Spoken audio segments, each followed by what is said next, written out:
Bismillahirrahmanirrahim. Assalamualaikum warahmatullahi wabarakatuh.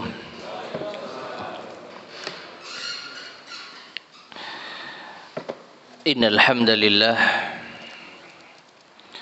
nahmaduhu wa nasta'inuhu wa nastaghfiruh wa na'udzu billahi min shururi anfusina wa min sayyiati a'malina. من يهده الله فلا مضل له ومن يضلل فلا هادي له وأشهد أن لا إله إلا الله وحده لا شريك له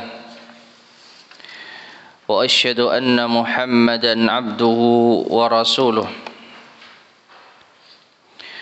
اللهم صل وسلم وبارك على نبينا محمد وعلى آله وأصحابه ومن تبعهم بإحسان إلى يوم الدين أما بعد. Ma'asyiral muslimin rahimani wa rahimakumullah. Alhamdulillah, kita bersyukur kepada Allah tabaraka wa taala pada kesempatan di malam hari ini bisa melanjutkan kembali kajian kita membahas kitab Khulasatu Ta'zimil Ilm yang disusun oleh Fadilatul Syekh Saleh Ibn Abdullah Ibn Hamd Al-Utsaimin hafizahullahu ta'ala. Kitab yang membahas tentang poin-poin penting bagaimana agar kita menjadi seorang muslim yang mengagungkan ilmu agama. Dan kita sampai pada poin yang ke-15. Berkata al-muallif hafizahullah ta'ala, al-ma'qidul khamisa asyar. Poin atau simpul yang ke-15, bagaimana agar kita menjadi muslim yang mengagungkan ilmu adalah raddu muskilihi ila ahlihi. Mengembalikan problematika yang ada kepada ahlinya. Ma'asyiral muslimin rahimani wa rahimakumullah. Poin yang ke-15 ini secara garis besar mengisyaratkan kepada kita bahwa seorang muslim secara umum dan seorang penuntut ilmu secara khusus hendaknya ia mengembalikan segala urusan kepada ahlinya. Apapun itu, terlebih urusan-urusan yang menyangkut problematika umat, urusan-urusan yang tidak semua manusia berhak bicara di dalamnya. Maka ini termasuk di antara hal yang mendasar yang harus kita sadari semua. Tidak semua urusan kita berhak untuk berbicara. Sekali lagi, apalagi itu urusan yang berkaitan dengan problematika umat. Baik terkait dengan individu tertentu, tokoh tertentu, kelompok tertentu, atau apapun itu.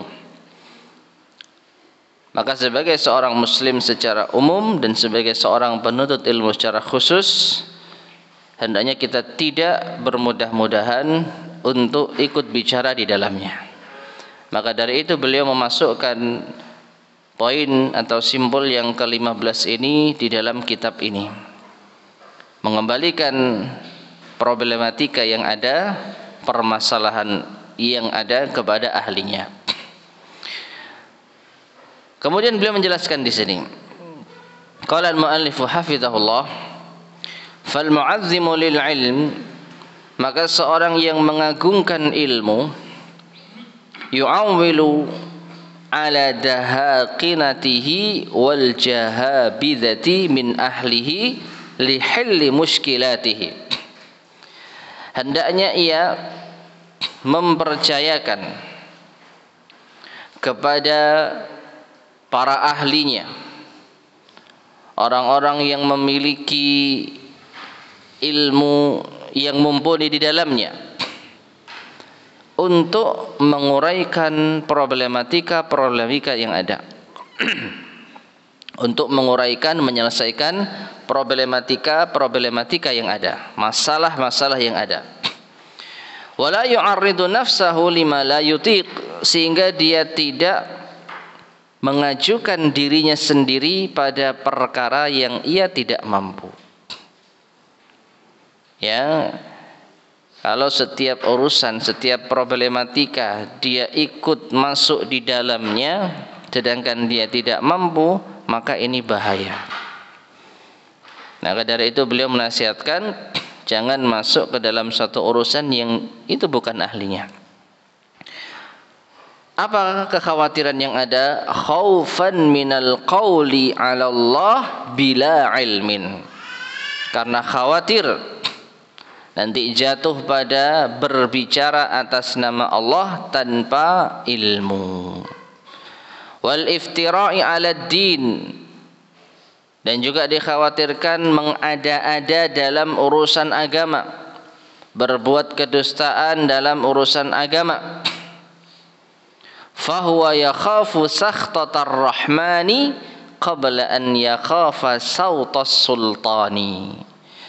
Maka orang semacam ini, kalau dia hati-hati di dalam ucapannya, menyerahkan urusan umat kepada ahlinya, maka dia orang yang takut terlebih dahulu kepada kemurkaan Ar-Rahman Allah sebelum dia takut atas cambuknya penguasa. Tayyib, ma'asyar muslimin rahimani wa rahimakumullah. Perhatikan di sini. Ini di antara perkara yang sangat penting ya. Mengetahui kapasitas diri kita. Ya, mengetahui kapasitas diri kita. Terlebih kita yang sudah ngaji. Kita yang sudah aktif di dalam majelis-majelis ta'lim. Harusnya kita memiliki perbedaan dengan orang-orang awam. Harusnya. Setiap ada isu, kita lihat apapun yang menjadi trending topik, khususnya kita bicara di zaman ini dengan media sosial yang beraneka ragam, semua orang bisa bicara. Ada kasus ini, semua orang bisa bicara, semua orang ikut berkomentar, semua orang ikut memberikan gagasan, seakan-akan mereka ahlinya. Kalau itu orang awam mungkin bisa kita maklumi, karena mereka bukan orang yang terdidik, mereka bukan orang yang berilmu, mereka bukan orang yang sadar bahwasanya setiap kita berbicara ada raqib dan atid, ada raqib atid yang akan mencatatnya. Ma yalfidhu min qawlin illa ladaihi raqibun atidun. Tidaklah seorang manusia melafadzkan suatu ucapan melainkan ada raqib atid yang mencatatnya. Oleh karena itu kita jumpai kebanyakan orang-orang awam, mereka berbicara tanpa ilmu dalam segala urusan umat, baik itu masalah yang sepele ataupun masalah yang besar. Ya, masalah yang sepele maupun masalah yang besar. Masalah negara misalnya, ini masalah besar. Masalah kebijakan, ini masalah besar. Nah, ini termasuk problematika umat. Ketika kita menjumpai permasalahan-permasalahan yang ada, maka seorang muslim secara umum harusnya dia memiliki kapasitas atau menyadari kapasitasnya, bahwa tidak semua permasalahan itu dia boleh berbicara di dalamnya. Sekali lagi, di zaman sekarang komentar di media sosial begitu mudahnya, terekam oleh banyak orang. Maka kita harus waspada.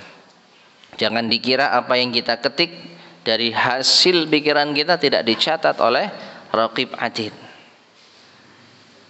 Nah, terlebih kita yang sudah aktif di dalam majelis ilmu. Harusnya lebih menahan diri lagi. Mengapa demikian jamaah? Karena kalau kita ikut berbicara di dalam permasalahan-permasalahan tersebut, setidaknya ada dua dampak yang serius. Yang pertama, Syekh mengatakan khaufan minal qauli 'ala Allahi bila ilm. Khawatir kita bicara atas nama Allah tanpa ilmu.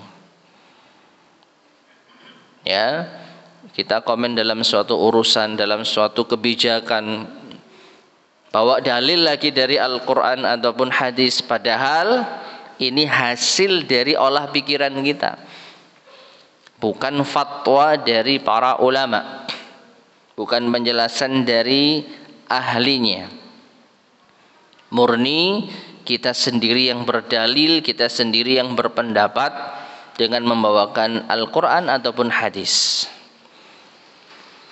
Namun bahayanya jamaah sekalian, kalau ternyata apa yang kita paparkan tadi ternyata tidak sesuai dengan kaidah-kaidah disiplin ilmu agama.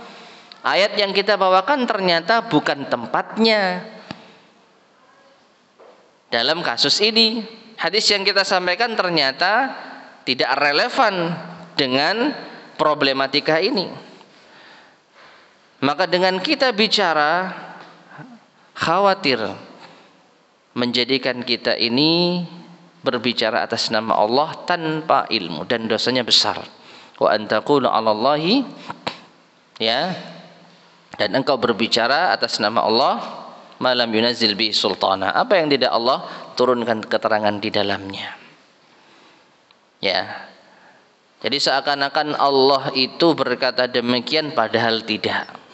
Seakan-akan Allah Subhanahu wa taala katakanlah menyalahkan pihak tertentu padahal tidak. Membawakan dalil kepada orang yang dianggap salah padahal tidak seperti itu. Maka ini dosanya besar. Orang melihat siapa kita, oh si fulan itu suka sharing artikel-artikel. Kalau kita sharing artikel, bukan kita yang nulis, nggak ada masalah. Kalau artikel itu bagus, apalagi ditulis oleh seorang ustadz, seorang ulama yang diterjemahkan apa adanya tanpa kita rubah, nggak ada masalah. Kalau ada orang yang dapat manfaat baik, insya Allah kita dapat juga, meskipun bukan kita yang nulis. Kita hanya menyampaikan, menunjukkan. Karena Nabi SAW bersabda, man dalla ala khairin falahu mithlu ajri fa'ilihi. Siapa yang menunjukkan kebaikan, maka ia akan mendapatkan balasan seperti orang yang melakukannya. Kita hanya menunjukkan. Ibaratnya kita menunjukkan jalan ke masjid ke sana. Kalau orang itu sholat ke masjid itu gara-gara petunjuk kita, insya Allah kita dapat pahala. Ya, jadwal majelis taklim di masjid ini, hari ini, materinya ini, ustadznya ini. Kalau ada orang yang dapat manfaat dari informasi kita, datang ke majelis ini lalu mengamalkan ilmu yang didapat, insya Allah kita yang menunjukkan dapat pahala.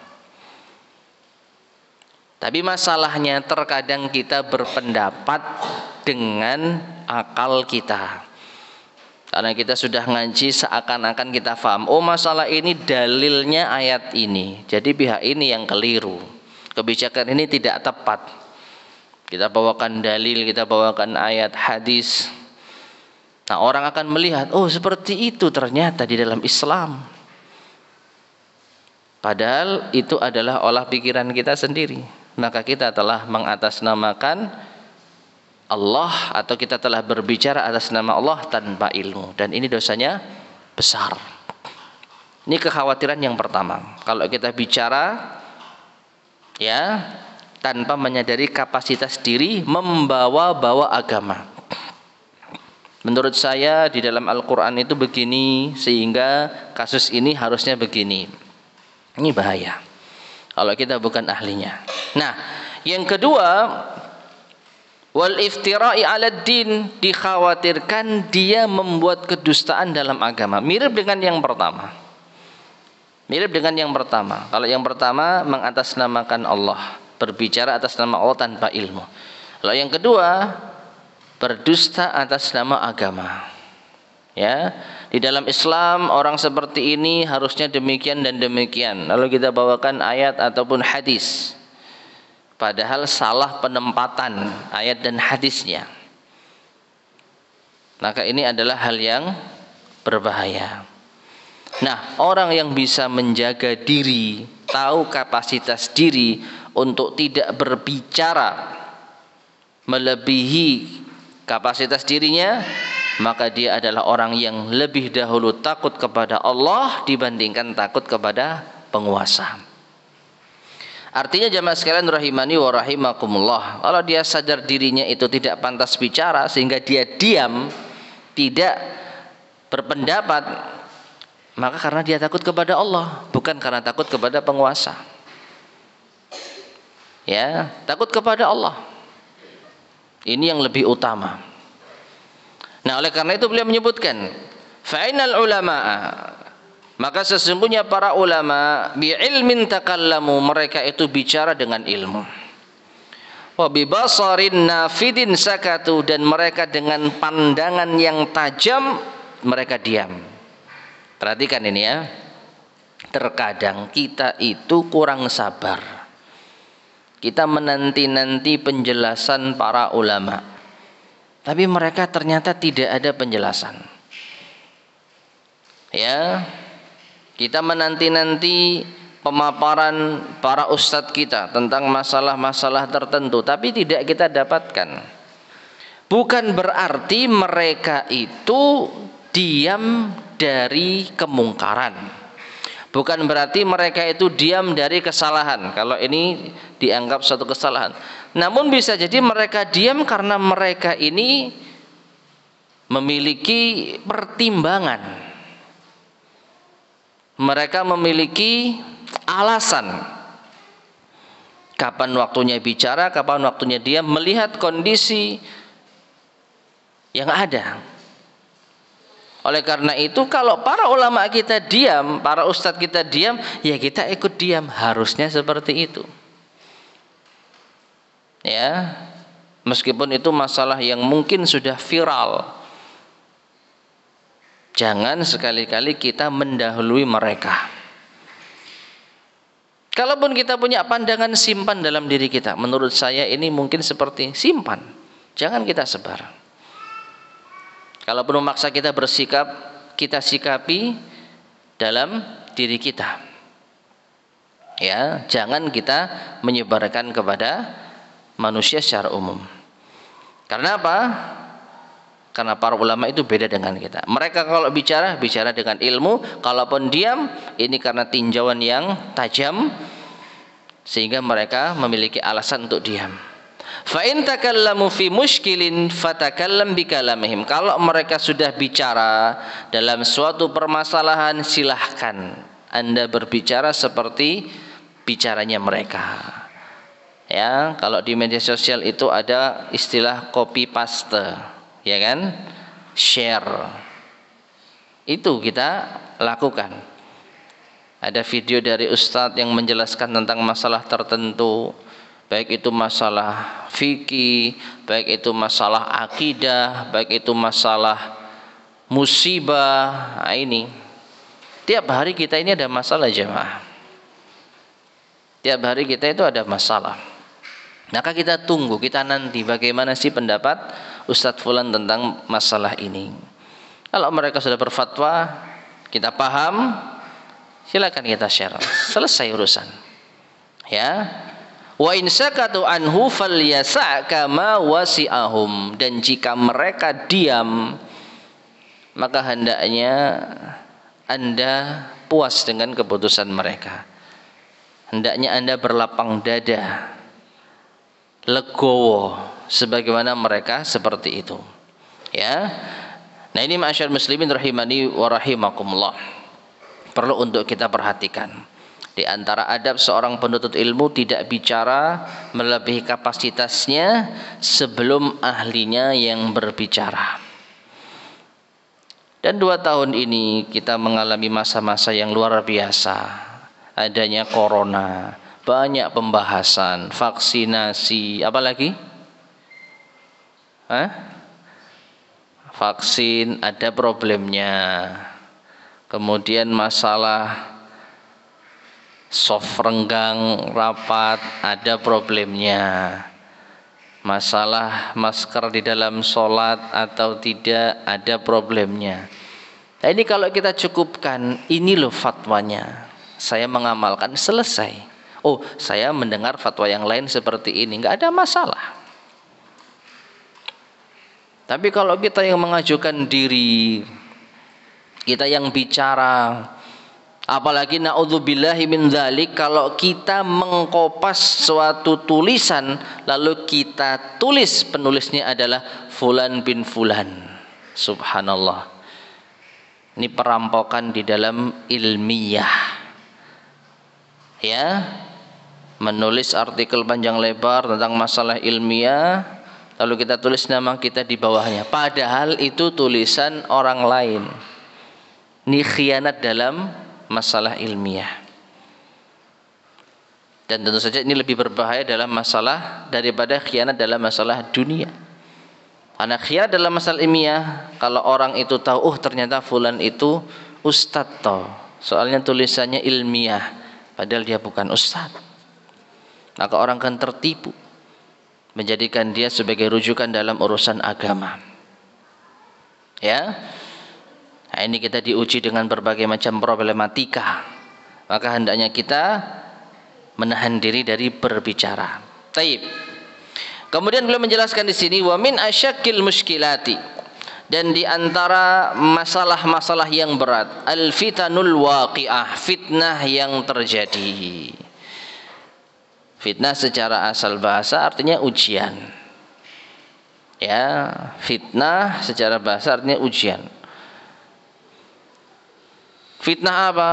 Fitnah kelompok-kelompok yang menyimpang misalnya. Fitnah ISIS dulu, kemudian fitnah Suriah terjadi, yaitu permasalahan di Suriah, di negeri Yaman. Apalagi ini sudah urusan luar negeri. Nah ini perhatikan. Yang pertama, kita tidak tahu dan tidak punya kapasitas. Yang kedua, ini bukan di negeri kita. Untuk apa kita ikut bicara? Apa urgensinya? Dan sekali lagi jemaah sekalian, betapa mudahnya kita jumpai setiap ada masalah, ya, ikhwan-ikhwan kita itu yang terdepan dalam berkomentar. Ambil berita dari satu situs, lalu kita komentari. Siapa kita ini? Kalau kita tahu kapasitas diri kita, ada banyak yang lebih baik untuk kita curahkan waktu kita. Banyak ayat yang belum kita hafal, banyak hadis yang belum kita fahami, banyak kajian yang online yang belum kita simak. Ya, masalahnya apa? Akses berita begitu mudah kita dapatkan. Oh, ini ada berita nih, besar. Ya, lalu kita ikut bicara seakan-akan kita pengamat internasional.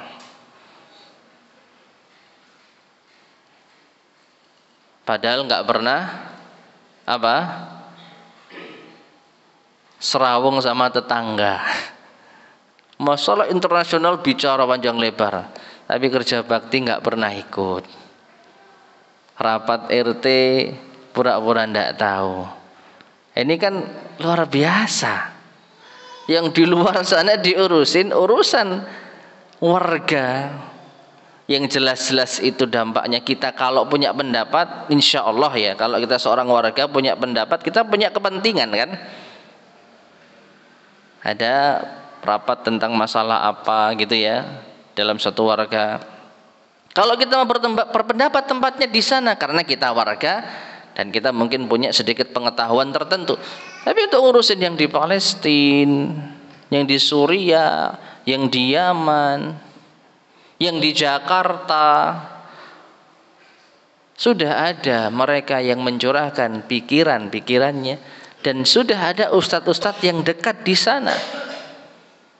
Sudah ada ulama yang berkompeten di sana.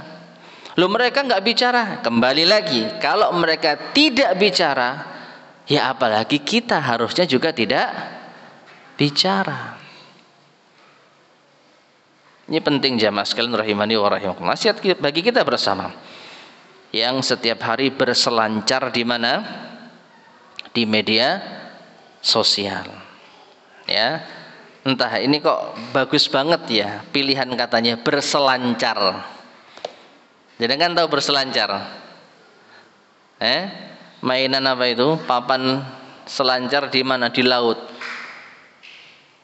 Ini dipakai kepada makna berselancar di dunia maya.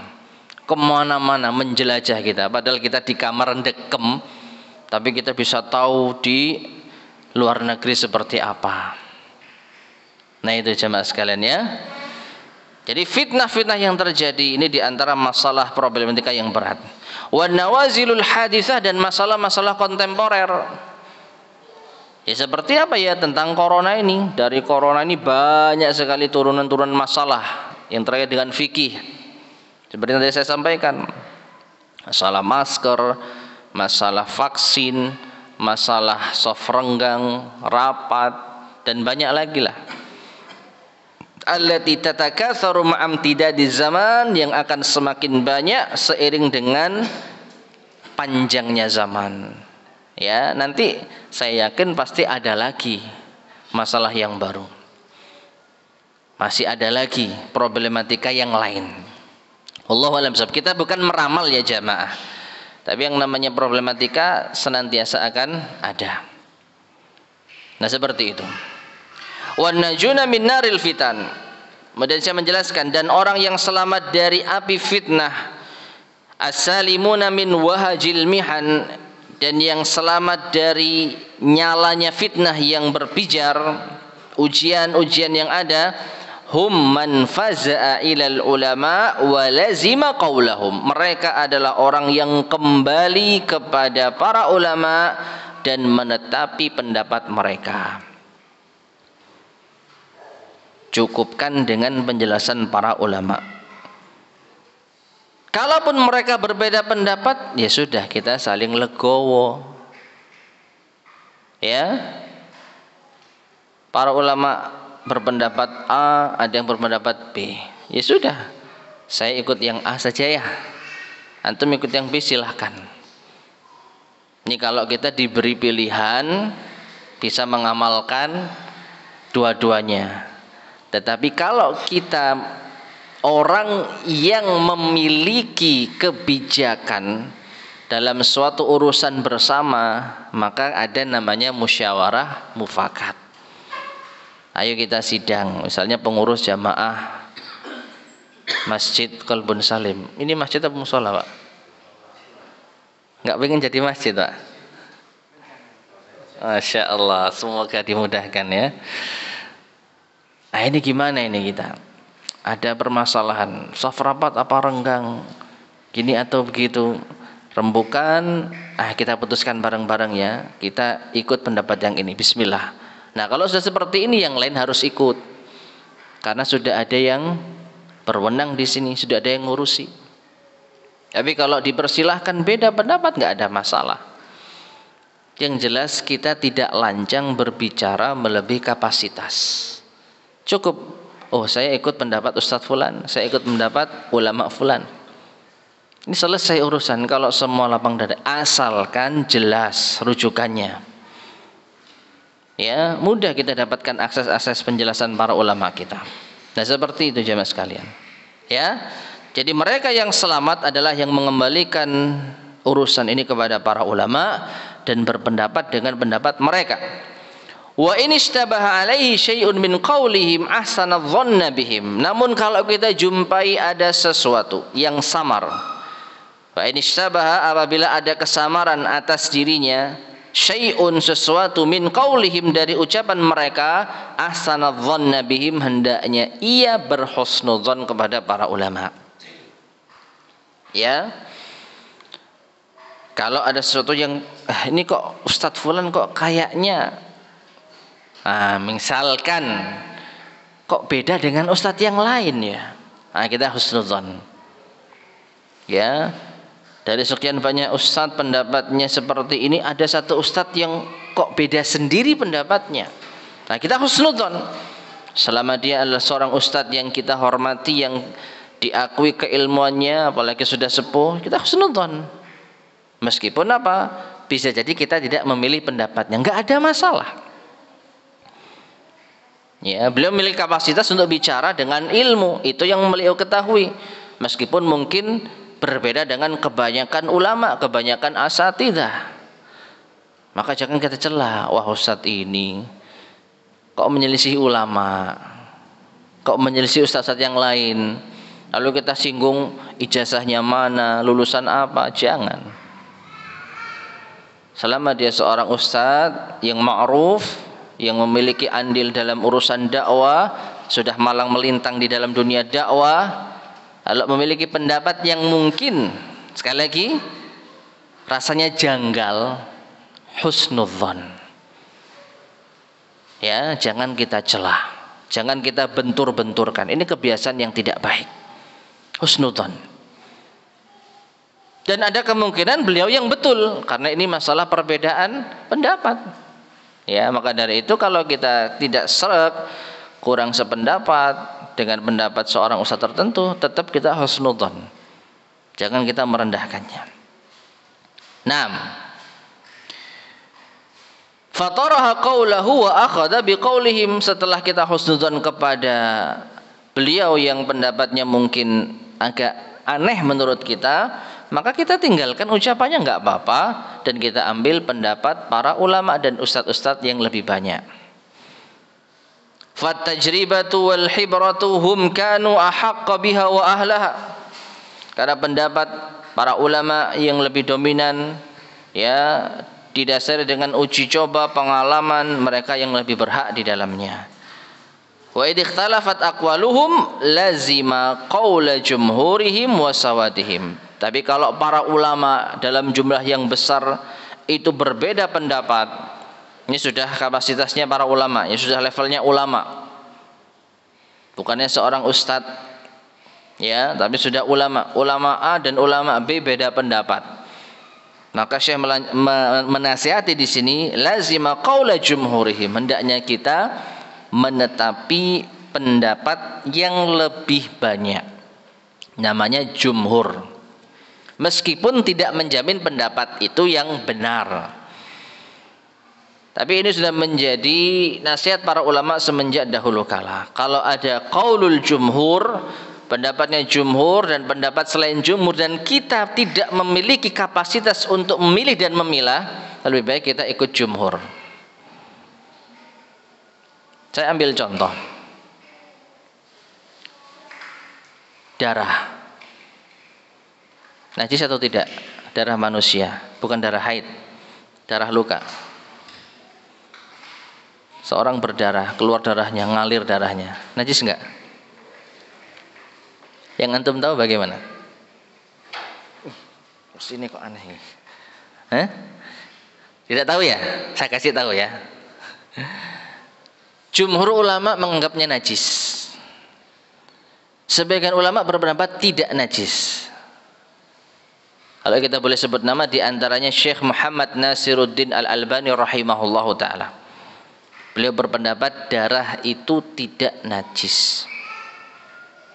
Nah sekarang, kalau kita memiliki kapasitas untuk menelaah dua pendapat tadi, kita baca dalil-dalil jumhur. Oh iya, faham saya alur pendalilannya. Lalu kita baca penjelasan dari katakanlah Syekh Al-Albani rahimahullah ta'ala. Kita baca, lalu kita bisa menyimpulkan pendapat ini yang lebih kuat dan lebih menenangkan bagi saya. Silahkan, kalaupun Anda ikut pendapatnya siapa? Syekh Muhammad Nasiruddin Al-Albani. Najis, darah enggak najis menurut Syekh Al-Albani. Kenapa alasannya? Antum bisa bertanggungjawabkan, karena yang saya baca beliau berdalil dengan ini loh. Ini. Oh ya, enggak ada masalah. Tapi kalau Anda sama-sama blank, taunya jumhur menganggap najis, Syekh Albani tidak menganggap najis, tapi enggak tahu sisi pendalilan, tidak tahu alur bagaimana mereka memahami dalil-dalil syar'i, maka para ulama menasihati lebih selamat Anda ikut siapa? Jumhur. Paham? Ini kalau kita tidak memiliki kapasitas untuk menelaah, ilmu kita belum sampai ke sana. Ya sudahlah, saya nggak tahu ini. Teman jumhur menganggap najis, Syekh Albani tidak. Jangan sampai kita ini fanatik kepada Syekh Albani sehingga semua yang ada pada beliau kita ikuti, meninggalkan jumhur. Beliau tidak mengajarkan kita untuk fanatik. Tapi sekiranya kita menelaah penjelasan beliau lalu kita tenang, Masya Allah, ini sisi pendalilan yang kuat ini. Dalilnya seperti ini, seperti ini, seperti ini. Saya ikut pendapat Syekh Albani. Silahkan, monggo. Dan nanti Anda bisa mempertanggungjawabkannya. Kenapa Anda memilih pendapat tidak najisnya darah? Jelas ya? Jadi kalau para ulama kita berbeda pendapat, yang satu jumhur mayoritas, yang satu sebagian kecil, dan kita tidak bisa menelaah, belum memiliki kapasitas untuk membandingkan sisi pendalilan dan penjelasan mereka, lebih baik ikut jumhur.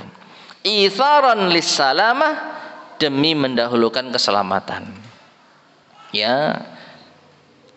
Ini sederhana. Para ulama yang jumlahnya lebih banyak tentu secara zahir lebih baik dibandingkan dengan jumlah yang lebih sedikit. Meskipun tidak menjamin ya, tapi secara logika sederhana jumlah yang lebih banyak tentu lebih baik. Ya, para ulama tentu saja. Kita nggak bicara orang awam. Adapun orang awam jumlahnya yang banyak nggak akan bisa mengalahkan seorang ulama. Tapi kalau para ulama jumlahnya banyak dengan para ulama yang sedikit, tentu secara zahir yang banyak lebih baik. Nah, seperti itu. Fassalamatu la ya'diluha syai'un. Maka keselamatan itu tidak bisa ditandingi dengan sesuatu apapun. Artinya dengan kita memilih pendapat jumhur para ulama, maka kita telah mendahulukan keselamatan. Dan kita mendahulukan keselamatan ini tidak ada tandingannya. Sekali lagi, apabila kita tidak mampu untuk menelaah dengan baik permasalahan yang ada. Tapi kalau antum merasa bisa mengikuti alur penjelasan para ulama, Anda curahkan pikiran Anda, menurut pendapat A dalil ini maksudnya begini, menurut pendapat B dalil ini maksudnya begitu, Anda komparasikan berdasarkan ilmu yang mungkin antum pernah pelajari selama ini, akhirnya antum bismillah, saya memilih pendapat A, mengikuti ulama A, maka silahkan. Dan ini insya Allah kita beramal dengan ilmu, bukan sekedar ikut-ikutan. Bukan sekedar ikut-ikutan. Taib. Kemudian saya menjelaskan di sini wa ma ahsana qaula ibni Asim fi murtaqal wusul. Betapa baiknya ucapan dari Ibnu Asim di dalam Murtaqa al-Wusul, wa wajibun fi muskilatil fahmi tahsinun adh-dhanna bi ahlil ilmi. Dan wajib ketika kita menjumpai muskilat, permasalahan-permasalahan al-fahmi di dalam pemahaman, tahsinun adh-dhann, kita berhusnudzan bi ahlil ilmi, kepada para ulama. Ya. Jadi ini wallahu a'lam bishawab, nampaknya kembali kepada permasalahan tadi ya. Kalau kita jumpai di antara ulama ada yang berpendapat nampaknya agak beda, nampaknya ganjil, sekali lagi jangan cela mereka, jangan rendahkan mereka, tapi kita husnudzon. Banyak kok kalau kita mau husnudzon itu apa? Bisa jadi pemahaman beliau dalam masalah ini belum menyeluruh. Bisa jadi dalil yang ini belum beliau ketahui. Bisa jadi ya kondisi beliau belum memungkinkan untuk memahami yang ini. Banyak kok kita. Tapi namanya husnudzon itu paling sulit jamaah. Kita nggak usah bicara kepada ulama ya, kepada sesama saja. Husnudzon itu apa? Paling sulit. rasanya kita apa? Suudzon terus. Masuk Isya. Sekarang banter alarmnya. Padahal mungkin bisa adzan terlebih dahulu.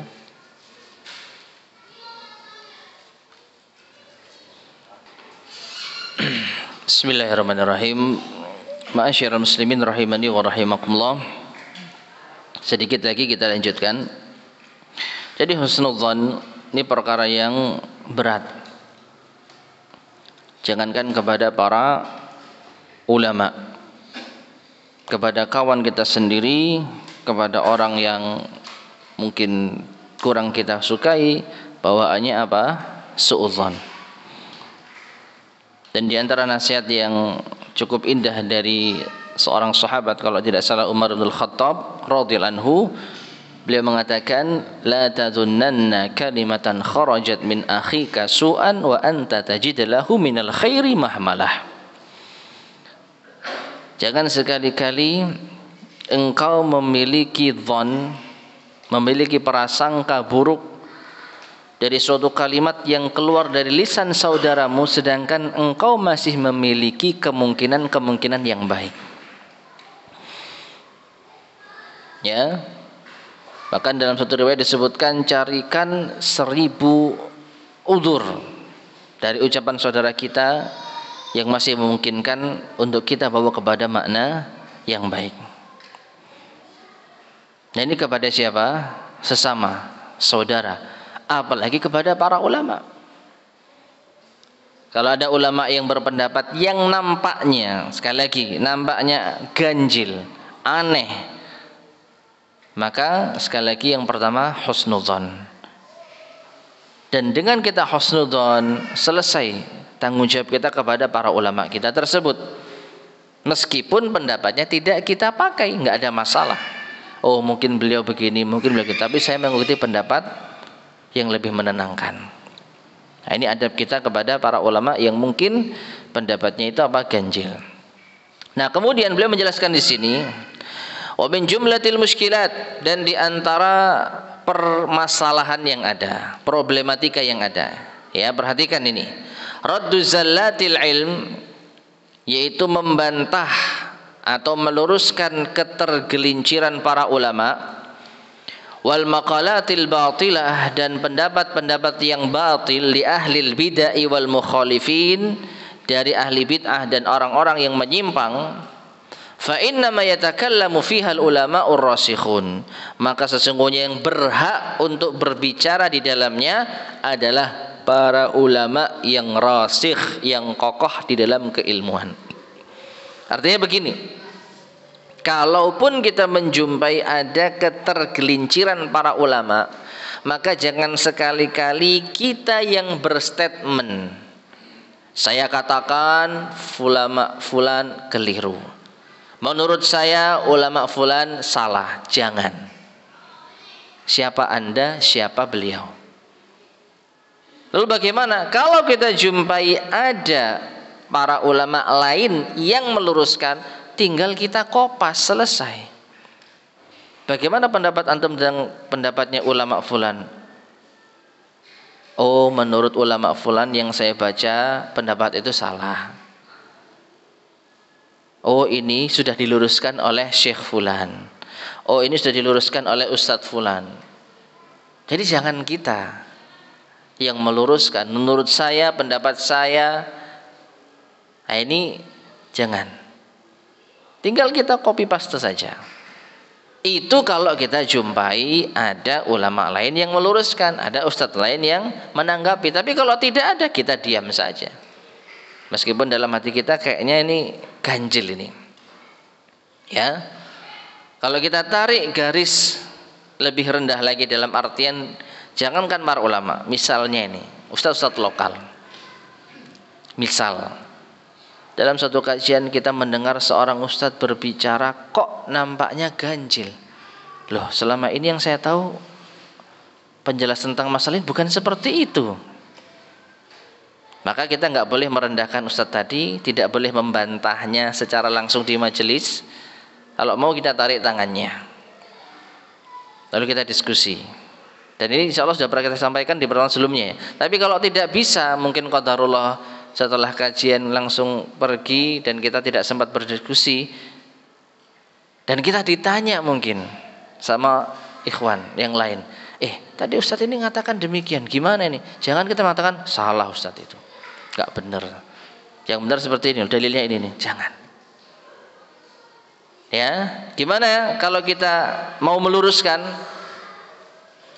Kalau kita jumpai pendapat ustadz yang lain, mungkin kita bisa tanya, ya, tanpa menyebutkan misalnya siapa yang berbicara tadi, sampaikan. Kalau kita nggak punya nomor ustadz yang tadi nampaknya salah ya, kita nggak punya dan kita tidak terlalu kenal, kita tanya kepada ustadz yang lain tanpa menyebutkan siapa ustadz yang berbicara agak nyeleneh tadi itu. Tanya, bagaimana ustadz gini-gini? Dijelaskan sama ustadz yang lain. Baru kita sampaikan, akhi, saya sudah tanya kepada Ustadz Fulan, jawaban beliau seperti ini. Jadi yang bicara siapa? Ustadz yang selevel, bukan kita. Ini praktek yang mudah yang mungkin terjadi di kalangan kita. Tidak usah jauh-jauh ulama yang jauh dari akses kita, Ustadz aja.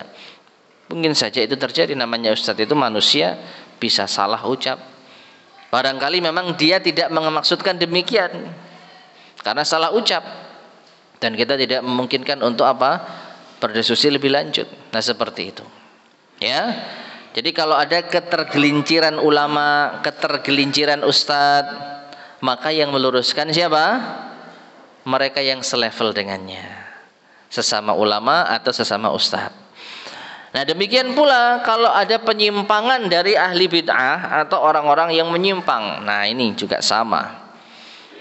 Ya, kita tahu kelompok-kelompok yang menyimpang, maka jangan sekali-kali kita menonjolkan diri. Ini bantahan saya kepada mereka. Sudah kita cukupkan saja. Ambil saja penjelasan para ulama. Ya, mudah kita jumpai. Kelompok A bagaimana? Ini loh penjelasannya Syekh Fulan.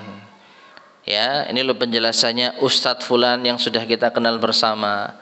Tidak lebih dari itu, biar mereka yang jelaskan. Kita cukup apa? Copy paste. Kita cukup share linknya saja. Ya. Karena kalau kita yang bicara, khawatirnya tadi ada yang tidak kita pahami, jadi kita berbicara atas nama Allah tanpa ilmu. Jadi kita mengatasnamakan agama padahal dusta. Tapi kalau kita serahkan kepada ahlinya, kalaupun kesalahan ada pada mereka, kita nggak tanggung jawab. Karena kita hanya menyampaikan. Dan mereka kalau beristihad salah, mereka tetap dapat apa? Pahala. Kan begitu ya? Seorang ulama, seorang ahli ilmu beristihad, benar dapat berapa pahala? Kalau benar dapat berapa pahala? 2. Fa asaba falahu ajran. Kata Nabi SAW, ketika hakim berijtihad, dan juga bisa dimaknai ketika seorang alim berijtihad benar, dapat 2 pahala. Fa in akhta'a, tapi kalau salah, falahu ajrun wahid, dia dapat 1 pahala. Nah ini kalau mereka yang berijtihad. Tapi kalau kita, orang yang tidak punya ilmu berijtihad, salah benar dosa, benernya ketepaan, kebetulan, salahnya ya ini kebangetan ya. Jadi cukup kalau ada pertanyaan gimana kelompok A, kelompok B, kelompok C, menurut antum, sudah kasih share link penjelasan ustaz-ustaz kita, selesai. Tidak perlu kita apa? Ikut berpendapat di dalamnya. Nah ini disebutkan oleh Bayyanahu Syatibi fil Muwafaqat, dijelaskan oleh Imam Asy-Syatibi di dalam kitabnya Al-Muwafaqat, wa Ibnu Rajabin, dan juga Ibnu Rajab fi Jami'il Ulumi wal Hikam, di dalam kitabnya Al-Jami' fi Jami'ul Ulum wal Hikam. Fal jadatu salimatu, maka keselamatan yang sesungguhnya. Perhatikan di sini ya, beliau menutup statementnya dengan arduha 'alal ulama'ir rasikhin. Kembalikan segala urusan, serahkan segala masalah kepada para ulama yang kokoh. Wal istimsaku biqaulihim fiha, dan pegang teguh penjelasan mereka di dalamnya. Ya, jadi silahkan urusan kepada mereka. Kalau mereka sudah menyampaikan sesuatu, kita pegang erat-erat, kita jadikan pedoman. Wallahu taala alam bisawab. Nah, ini masyarakat muslimin rahimani wa rahimakumullah, simpul yang ke-15. Sekali lagi, bagi kita yang ingin mengagungkan ilmu agama, posisikan diri kita sebagaimana mestinya, tahu kapasitas diri. Dalam setiap problematika, serahkan kepada ahlinya. Jangan bermudah-mudahan untuk ikut berkomentar. Wallahu ta'ala alam bisawab. Baik jemaah sekalian rahimani wa rahimakumullah, mungkin ini yang bisa kita sampaikan pada kajian kita di malam hari ini. Sebelum kita akhiri, barangkali ada yang mau ditanyakan, disampaikan, tafadhol silakan.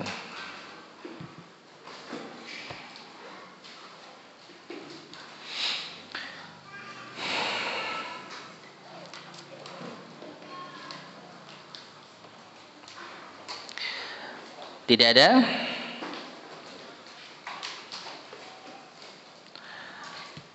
Ada. Oh.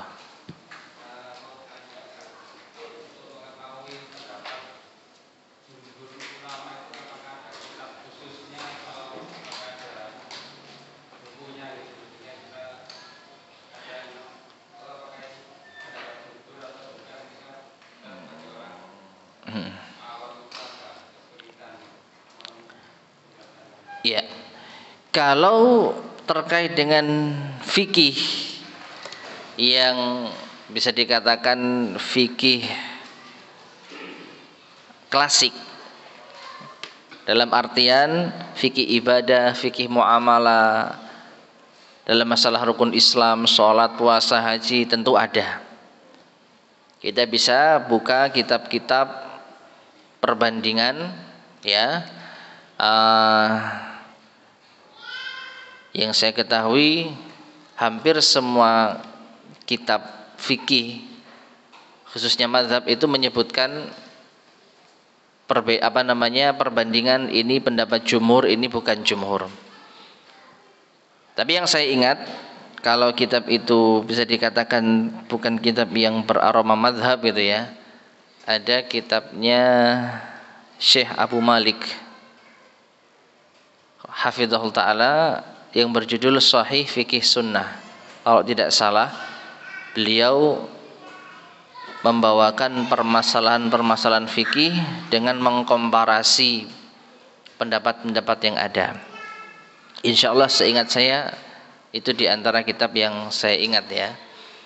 Jadi ini pendapat jumhur, ini pendapat Malikiyah, ini pendapat Syafi'iyah dan sebagainya, dan yang lainnya, mungkin seperti itu.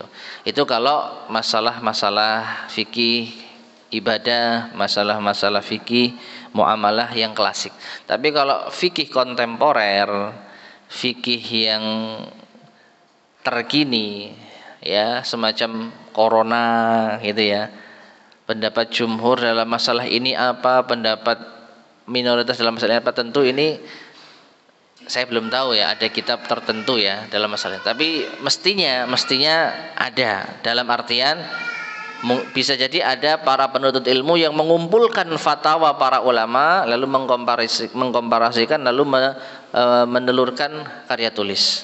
Harusnya ada, tapi tidak seperti yang tadi. Kalau seperti yang tadi itu memang bisa dikatakan ya sudah lama, karena itu masalah yang sejak dahulu, masalah fikih sholat, masalah fikih puasa. Tapi kalau masalah-masalah kontemporer ya tentu ini masalah yang baru. Jadi apakah ada? Wallahu a'lam bishawab. Setidaknya kalau kita membaca penjelasan para ulama, kalau mereka orang-orang yang insaf, insya Allah akan disebutkan, insya Allah. Wallahu a'lam bishawab. Okay.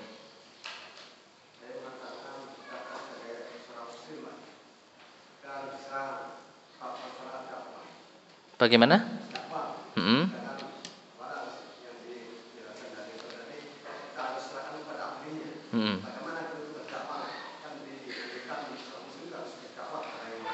Ya, baik. Ud'u sabili rabbika bil hikmati wal mau'izatil hasanah wajadilhum billati hiya ahsan, kata Allah SWT. Serulah ke jalan Rabbmu dengan hikmah dan nasihat yang baik. dan debatlah mereka jika diperlukan dengan cara yang baik. Nah, berdakwah tidak harus kita berceramah. Kalau kita tahu satu hadis, jelas satu hadis, kita faham, hasil kita ngaji, kita sampaikan, ini sudah dakwah. Ya.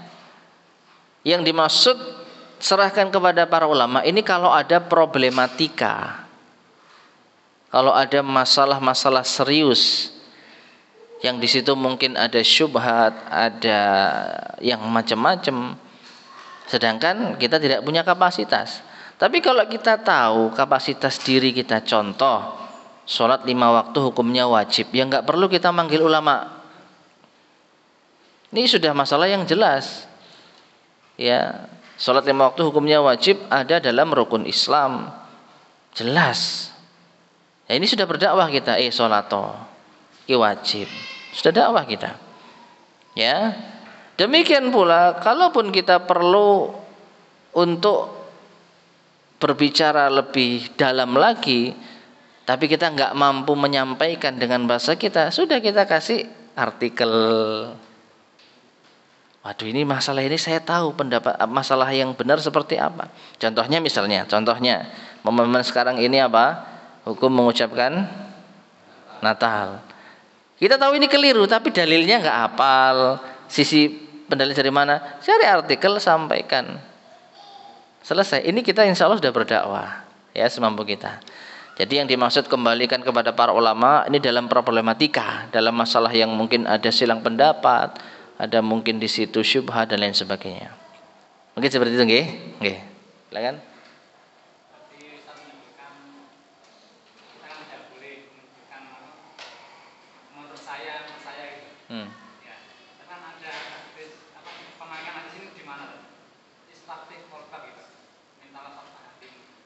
Wallahu a'lam bishawab. Istafti qalbak, setahu saya ini dalam perkara yang syubhat. Tahu saya ya. Jadi iki halal apa haram ya? Kita menemukan suatu makanan tapi kita ragu kehalalannya. Tapi haramnya dari mana ya? Misalnya gitu. Maka tanya hatimu. Kalau hati kita sebenarnya ragu ini halal, kita tinggalkan. Setahu saya demikian memaknai hadis tersebut. Jadi kalau kita menjumpai sesuatu yang samar, ya, maka kita tanya hati kita. Hati kita ini cenderung kepada ambisi untuk masuk ke dalamnya atau kita cenderung berhati-hati. Kalau kita memiliki kecenderungan berhati-hati lalu kita tinggalkan, maka lebih baik ditinggalkan. Dan ini senada dengan hadis Nabi SAW, al-halalu bayyinun wal haramu bayyinun wa bainahuma umurun mustabihat la ya'rif wa katsirun minan nas.